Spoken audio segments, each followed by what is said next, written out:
Bom dia, pessoal! Nós estamos hoje aqui para tratar de um tema extremamente atual: coronavírus ou Covid-19. Mas será que ao longo da história já aconteceram outras pandemias tão importantes, tão devastadoras como essa? Pense, sim ou não? Quem respondeu sim, acertou. Vamos nessa? Vamos aprender o que vem a ser uma pandemia? De acordo com a Organização Mundial de Saúde, pandemia é um termo usado para uma determinada doença que rapidamente se espalhou por diversas partes de diversas regiões, continental ou mundial, e através de uma contaminação sustentada, certo? Pandemia da gripe espanhola. Vamos aprender um pouco? Bom, ela surge em 1918 e vai até 1919. Qual o local de origem?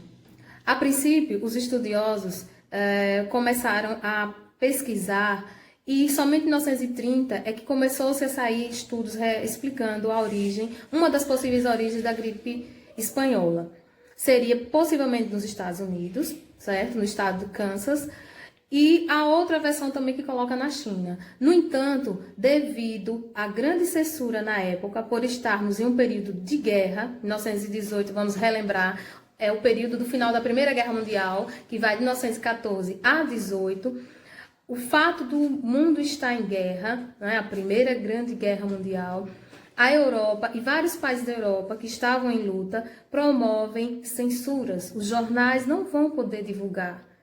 Eles vão estar com uma censura enorme para que não houvesse um alarme, para que as pessoas já que estavam com o estado de choque de estar vivenciando uma guerra não entrassem em pânico. Então, a origem realmente ainda hoje é algo que precisa de mais estudos para se colocar. Por que ela recebe esse nome? Vamos parar para pensar. Por que gripe espanhola? A primeira ideia que vem à mente é que ela deveria ter surgido na Espanha, né? Daí, gripe espanhola. No entanto, quem pensou assim, errou. Gripe espanhola porque a Espanha, durante a Primeira Guerra Mundial, ela estava numa posição de neutralidade. Nós tínhamos dois grupos, Tríplice Aliança e Tríplice Entente, formado por países rivais. A Espanha estava numa posição de neutralidade. Quando a Espanha passa a ter o surto da gripe espanhola, os jornais espanhóis começam sim a divulgar, começam a mostrar que estava havendo algo descontrolado, que várias pessoas estavam se contaminando rapidamente, e aí sim, ela começa a se espalhar pelo mundo, como gripe espanhola. Mas a gripe em si, o surto, a pandemia já estava circulando. No entanto, foi batizada de gripe espanhola. Fake news. Será? Será que lá naquela época, lá no século XX, 1918, já tinha fake news? Ou isso é contemporâneo, isso é atual? Pense. O que essa imagem aí nos faz lembrar? Bom, havia sim, infelizmente, fake news, né? Notícias falsas. E essas notícias falsas são complicadas hoje e foram extremamente complicadas para entender o vírus naquela época, para entender a pandemia naquela época. Qual foi a fake news ou a notícia falsa divulgada naquela época? Que o vírus teria sido algo criado em laboratórios na Alemanha, e eles, com raiva por ter perdido a Primeira Guerra Mundial, a Alemanha é a grande culpada, e o Tratado de Versalhes coloca ela as punições para a Alemanha. Ela vai ser considerada como o único país culpado da Primeira Guerra Mundial e o grande perdedor. E começa-se então a surgir a seguinte hipótese, e a disseminar essa falsa notícia, né? Que o vírus foi criado na Alemanha, colocado dentro de uma garrafa e jogado nas praias. E o mar, né, teria levado essas garrafas para vários continentes, para vários lugares, e as pessoas, ao abrirem essa garrafa, se contaminavam. Só que isso não tem fundamentação científica nenhuma, portanto é fake news. Vamos pensar como essa pandemia, como esse vírus se disseminou, né? Como é que a gripe espanhola se disseminou de forma tão rápida? Nós estamos vivenciando a Primeira Guerra Mundial. As imagens aí, a imagem aí de soldados durante a guerra mostram o estado em que eles viviam, né? Muitos soldados desnutridos, lutando dia a dia nas trincheiras, e vai ser justamente esse campo fértil que a gripe vai encontrar para se disseminar.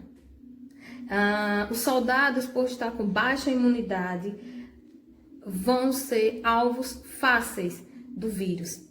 E vão ser justamente esses soldados que se contaminam de forma rápida e, ao serem levados para os hospitais de campanha e, quando possível, retornando a seus locais de origem para suas famílias, uma vez que eles não tinham mais condições de lutar, levam consigo o vírus.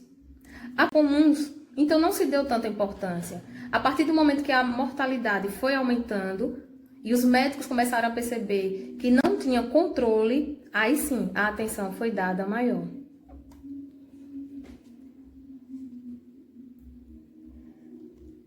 Tratamento. Bom, como tratar algo que você não conhece? Como se defender de um inimigo que você não está vendo? O vírus é invisível. Os médicos não tinham um aparato científico que auxiliasse no diagnóstico, no tratamento e na prevenção. Então, tudo foi feito à base de experiências. Hoje também nós estamos vivenciando, infelizmente, algo parecido. A tecnologia hoje é 1000 vezes infinitamente maior, né? Os recursos científicos e de tratamento, de diagnóstico são maiores. No entanto, ainda hoje nós não temos nem vacina, nem um remédio específico para o Covid-19. Lá com a gripe espanhola, lá no século XVIII, no século XX, né, 1918 e 1919, começou-se a testar os remédios que tinha. Então, um desses remédios foi o quinino. Ele era usado para a malária. Para a malária, ele teve efeito. No entanto, como havia muitas experiências ainda e não sabia se o seu resultado, não houve um período de experiência para poder testar e realmente depois patentear como um remédio específico para esse tratamento. Então, o que foi que aconteceu? Pasmem, as farmácias ficaram sem esse remédio. Houve uma corrida, como houve aqui, né, conosco com o Covid-19, para o remédio cloroquina. Esse remédio, na época, foi procurado, né, as pessoas procuravam de uma forma assim devastadora, porque achavam que iam se curar. Então, o preço desse remédio aumentou assustadoramente e ele saiu das prateleiras das farmácias. Pandemia no Brasil. Bom, como é que a gripe espanhola chega ao Brasil? Na época, os jornais e as pessoas, as próprias autoridades consideravam que não passava de uma gripezinha. Esse termo é usado na própria imprensa de época. Veja, também nós, agora no século XXI, há essa forma de, infelizmente, algumas autoridades tratam como uma simples gripezinha.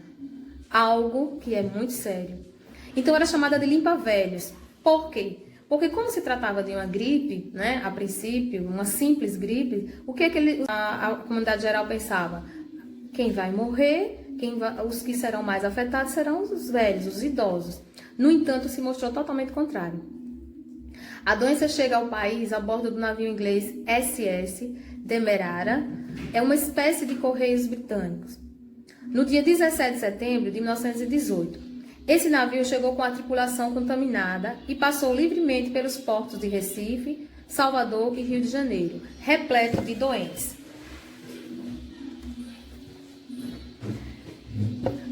A censura, né? O que é que vai acontecer nessa época? Como se imaginava que esse navio trazia apenas pessoas gripadas com algo simples, algo que não era a se temer, não se tomou medidas de prevenção.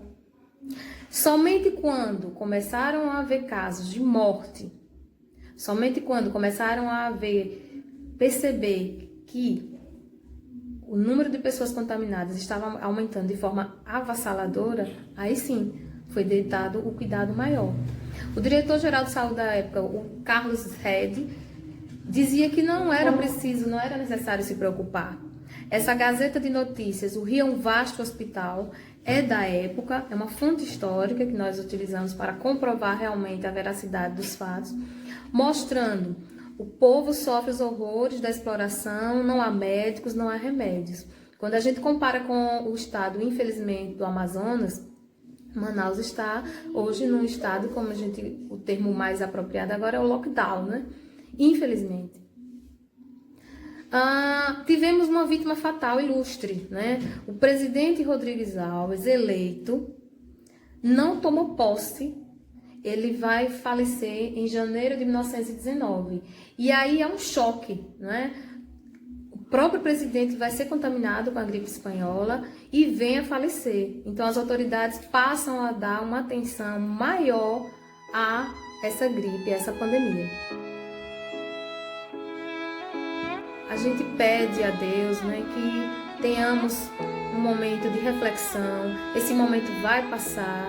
Assim como a gripe espanhola passou, o Covid-19 também passará, com fé em Deus. E nós precisamos estar juntos para que esse momento passe o mais rápido possível. E só há um caminho, ficando em casa. Quem pode, deve ficar em casa. Quem precisar sair, deve se cuidar. Um abraço a todos, fiquem com Deus e a gente se vê brevemente. Tell me your secrets and ask me your questions. Oh, let's go back to the start. Running in circles, coming up tails, heads on a science above. Nobody said it was easy. It's such a shame for us to part. Nobody said it was easy. No one ever said it would be so hard. Oh,